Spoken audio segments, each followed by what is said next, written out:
You see everything now, the patterns beneath words, the repetition in people's behavior, even the quiet motives behind your own reactions. But the more you see, the heavier it becomes. Awareness, once a gift, begins to feel like a weight. You carry too much truth, and it tires you. Here's the part few understand: your brain was never built for awakening. It was built for survival. It protects you from depth because depth threatens the illusion of safety. Every time you try to stay present, to see clearly, the ancient machinery of your mind resists confusing awareness for danger. This isn't about trendy mindfulness or quick calm. It's about learning the true conflict within you, the war between the nervous system that wants comfort and the consciousness that seeks truth. When you stop fighting that war and begin to see it, something changes. Science meets soul, and what was once exile becomes awakening. Part 1. Your brain fights what you need most. Your brain is not an enemy, but it is ancient. It was forged in an age when survival meant listening for danger, not for truth. It does not care about enlightenment, presence, or peace. It only cares that you make it to tomorrow. For millions of years, our ancestors lived in worlds where the unknown could kill. A rustling in the grass meant a predator. Isolation from the tribe meant starvation. In that world, awareness wasn't a virtue, vigilance was. So even now, in your quiet apartment, your mind continues its ancestral work. It replays conversations, imagines failure, predicts loss. It cannot rest because rest once meant vulnerability. The default mode network, that restless narrator inside your skull, keeps you trapped between the past and the future, writing endless stories about who you are and what might go wrong. It isn't cruel. It's protective. But protection and presence cannot coexist. Your brain wants one thing above truth control, and when it cannot have control, it clings to the illusion of it. It builds stories that feel complete even when they are wrong. It prefers a false certainty to the ache of not knowing. Predictability feels safe, and safety is the god it serves. Yet awareness asks for surrender, to see without rushing to conclusion, to allow ambiguity without defense. The survival brain despises this. It wants clean narratives, heroes and villains, clarity at any cost. But real seeing is rarely clean. It is layered, contradictory, human. To stay with that complexity is to defy your own biology. Every time you resist the urge to simplify, you are unlearning 1,000,000 years of fear. And with that awakening comes a cost: isolation. Awareness separates you not only from illusion, but from belonging. Your body reads clarity as danger, because for most of history, seeing differently meant exile. The same insula that senses your heartbeat also senses social rejection. When you no longer fit the shared story, your nervous system interprets it as threat. You feel it in your chest, that quiet ache of being awake among the asleep. This is not weakness. It is the friction of evolution. Your consciousness has outgrown the safety patterns of your ancestors. The pain you feel is not punishment. It is adaptation. The task is not to dim your awareness, but to teach your body that clarity is safe. That truth need not isolate. That you can see deeply and still belong to life. Awareness will always demand more from you than comfort. But once your body learns that seeing clearly is not a death sentence, the same system that once fought you will begin to serve you. And the survival brain once feared becomes the foundation upon which awakening stands. Part 2. The self that doesn't exist. You believe you know yourself, your habits, your strengths, the roles you play. You can describe who you are in a sentence as if there's a stable you moving through time. But neuroscience reveals a quieter truth. The self you defend is not a thing, it's a story. Your sense of I is an ongoing construction, a mosaic stitched together by memory culture, fear and desire. The mind weaves these fragments into a coherent narrative, not to deceive, but to protect. Identity gives continuity. Continuity gives control. And control feels like safety. You are not an object. You are a verb pretending to be a noun. Jung called this performance the persona, the mask we wear to survive the expectations of others. Beneath it lives the shadow, the impulses, the anger, the tenderness you were taught to hide. Beneath both lies the organism simply trying to stay alive. Rachel once thought she was the chill one, the agreeable friend, the easy partner. But beneath that calm lived years of silence and swallowed rage. When her body finally broke the spell, trembling, sobbing, confessing the truth, she realized she wasn't peaceful. She was afraid. Her identity had been her armor. And when it cracked, her mind panicked. Because awareness, when it turns inward, threatens the illusion that holds you together. The ego, neurologically speaking, is just circuitry. The medial prefrontal cortex lighting up whenever you think I, me, mine. The more you practice awareness, the quieter it becomes. The more present you are, the less solid you feel. To the ego, this quiet is death. To awareness, it's liberation. David felt that tension. A man defined by logic, competence, control. Yet when he began to truly observe himself, he saw how much of his life was performance. Even his confidence was scripted. He felt lost, disoriented, hollow. But behind his exhaustion, there was light in his eyes, the peace that comes from not having to keep pretending. When identity begins to dissolve, the body interprets it as crisis. Heart racing, sleepless nights, sudden tears. The same biology that once equated exile with death now confuses transformation with danger. This is why awakening feels like grief.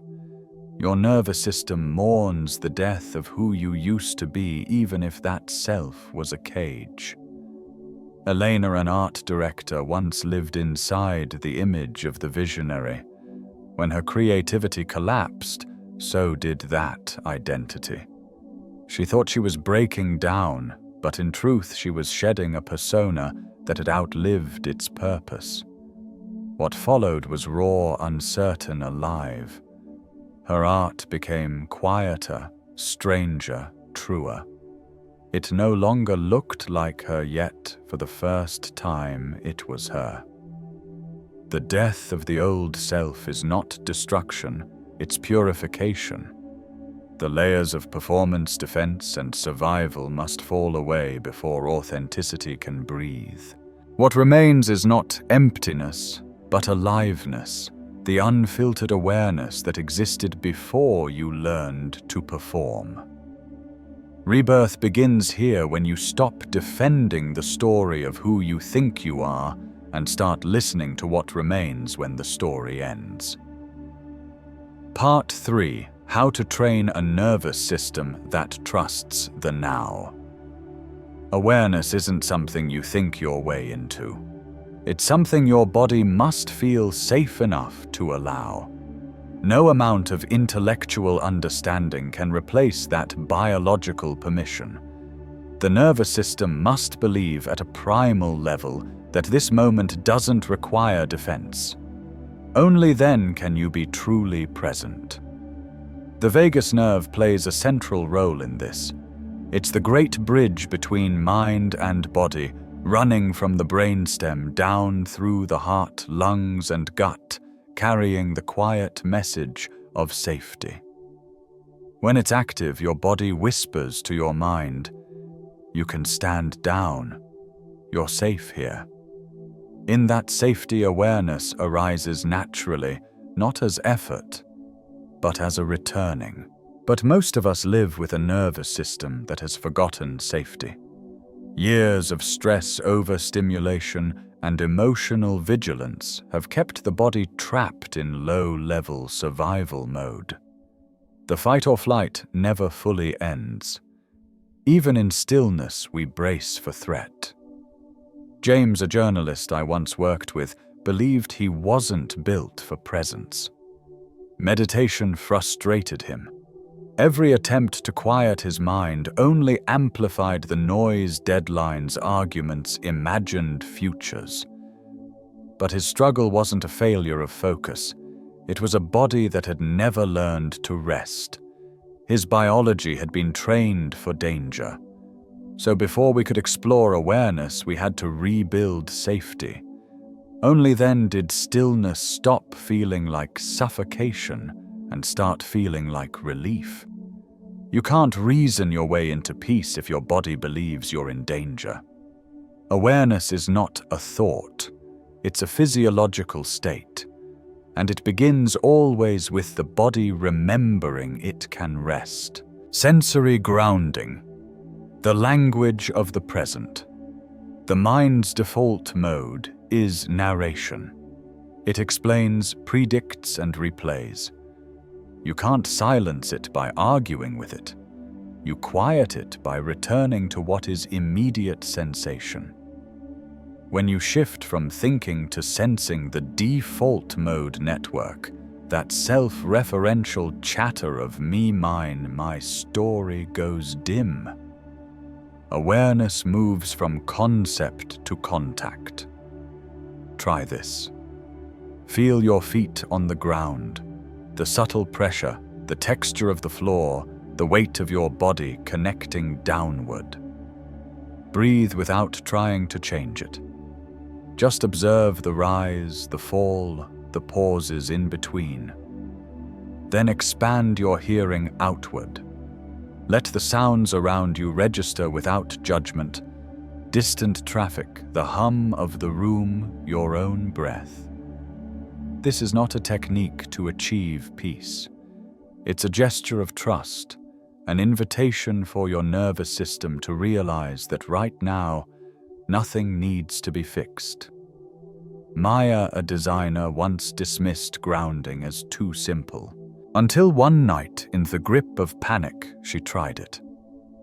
Pressing her palms to the cold tile of her bathroom floor, she let herself feel the solidity beneath her, the faint sounds outside the window. The fear didn't vanish, but something shifted. It didn't erase the panic, she said, but it reminded me that I existed outside of it.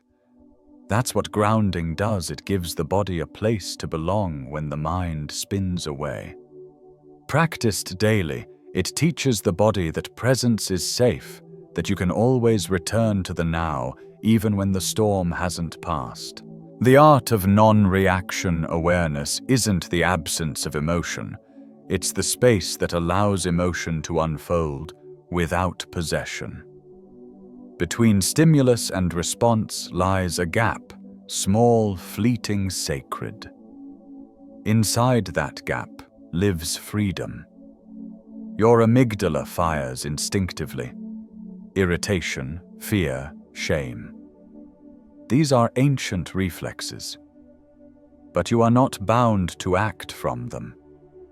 When you name what arises, anger is here, fear is present. You engage the prefrontal cortex, the seat of conscious choice. This simple act softens the grip of emotion without suppressing it. The Stoics understood this long before neuroscience did. Epictetus wrote, "We are disturbed not by things, but by our opinions about things." The practice is timeless pause, see clearly, respond wisely. Tom, a developer. I once guided used to tense up at criticism. His body would harden, his mind would defend. Then he began naming it. Defensiveness is here. Shame is rising. At first he still reacted, but gradually he noticed the moment before reaction, that quiet gap where choice begins. Now I can feel the anger rise, he told me, and still say, let me think about that. That is the art of non-reaction, not suppression, but sovereignty. Each time you pause, you train your nervous system to interpret emotion not as emergency, but as information. Over time, it learns that feelings can be witnessed without obedience. That awareness doesn't mean detachment, it means participation without collapse. This is how you build a nervous system that trusts the now by grounding in sensation, by naming without judgment, by choosing presence over reflex. Awareness isn't the absence of chaos. It's the quiet intelligence that remains untouched within it. The steady rhythm of consciousness, remembering itself alive. Part 4. When seeing too much turns you into an outsider. There's a quiet kind of loneliness that arrives when you begin to see clearly. It isn't the absence of people, it's the absence of shared illusion. You find yourself surrounded by conversation, yet unable to fully enter it. You listen as others trade stories, defend their pain, perform belonging, and you see the pattern beneath it all.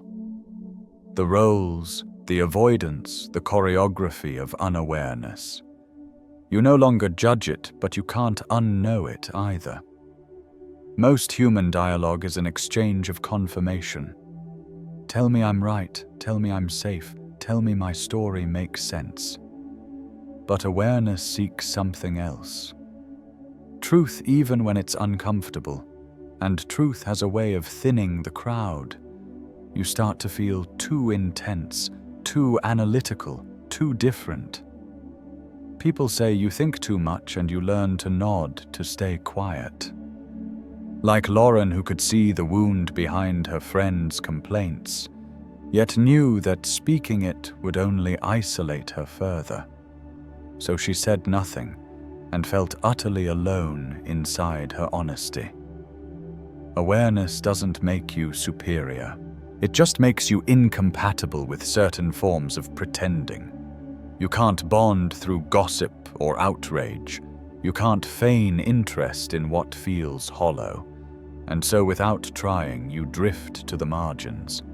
Not out of rejection, but because pretending no longer feels like safety. The exile and the rebirth. Carl Jung called this the night sea journey, the descent into solitude that precedes transformation.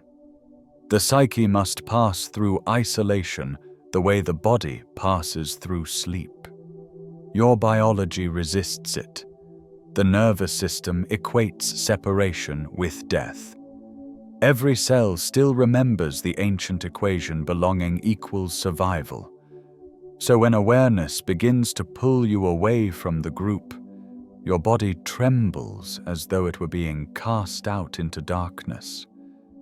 But this exile is not punishment, it's initiation. The need to belong and the need to see clearly, cannot coexist for long. One must yield to the other. Awareness insists on truth even when belonging demands illusion. Once you see the performance, you can't rejoin it. You can distract yourself, you can play along, but the spell is broken. Nathan, an architect, learned this after returning from a silent retreat. The noise of daily life felt staged. The laughter rehearsed, the conversations predictable. "I thought something was wrong with me," he said. Everyone seemed connected and I couldn't feel it anymore. But what he was losing wasn't connection, it was conformity. The door to false belonging had closed and a new one had yet to open. To stand in that in-between, the space between who you were and who you're becoming, is terrifying. Yet it's in this darkness that the real work begins. The self that depended on external validation begins to dissolve. Loneliness turns into aloneness. Silence becomes a teacher. And from that stillness, something authentic begins to take shape. A person who no longer connects out of need, but out of presence. You cannot return to the crowd unchanged. The task is not to fit back in, but to emerge capable of deeper connection, one that no longer sacrifices truth for acceptance. To do that, you must first let the old self drown. Only then can the new one breathe. Integrating the awareness is not meant to exile you forever. Its purpose is integration, to learn how to see clearly without collapsing under the weight of what you see. To live among others without losing your grounding in what's real. Start small. Practice micro-awareness. Before reacting, pause for 5 seconds. Breathe. Ask what's actually true right now. That pause, humble, deliberate, is the bridge between insight and life. It keeps awareness from turning into exhaustion. Create containers for depth. Journal not to produce meaning, but to release it. Sit in stillness each morning, or walk without purpose as Claire does on her witness walks, tracing the city with quiet eyes. "It's how I let my awareness exist without needing to explain itself," she told me. Rituals like these remind your nervous system that truth can be held gently, not performed. And most importantly, set boundaries with your own mind. Awareness can become obsession. If left unchecked, endless analysis masquerading as wisdom. Give it form, give it hours, then let it rest. Marcus Aurelius knew this balance well. A philosopher who saw life's impermanence clearly, yet still rose each morning to govern and serve. Awareness should deepen your participation in the world, not remove you from it. You are not broken for feeling like an outsider. You're simply becoming real. Some connections will fade, the ones built on performance always do. But what remains will be rare, grounded, and alive. Relationships where silence is understood, where truth doesn't frighten, where presence is enough. The exile is not the end. It's the crossing. The night sea that strips away everything false until what remains is the self that no longer needs to belong to feel whole. The one who stands calmly in awareness, not detached, not superior, but quietly free. Outro: the quiet experiment. Your brain was never your enemy. It is ancient, loyal, and faithful to its purpose, to protect you through fear, through vigilance, through the endless anticipation of what could go wrong. It doesn't need to be conquered. It needs to be understood. When you see this clearly, resistance softens. You stop trying to silence the mind and begin to observe it like watching a devoted guard dog who simply doesn't know that the danger has passed. Try this for 2 minutes each day. Sit still. Feel your body, your pulse, your breath, the quiet hum of life moving through you. Within moments, the brain will begin its work. What if I'm wasting time? What if I forgot something important? Don't argue with it. Just whisper inwardly. Thank you, protector. Do this for 7 days. Each time your mind says, "What if?" pause. Notice the space that opens when you don't follow it into the future. The space where awareness lives. Awareness was never about escaping the noise. It's about standing calmly within it. It's the quiet courage to stay awake in the conflict between truth and comfort. You don't transcend your humanness. You reconcile with it.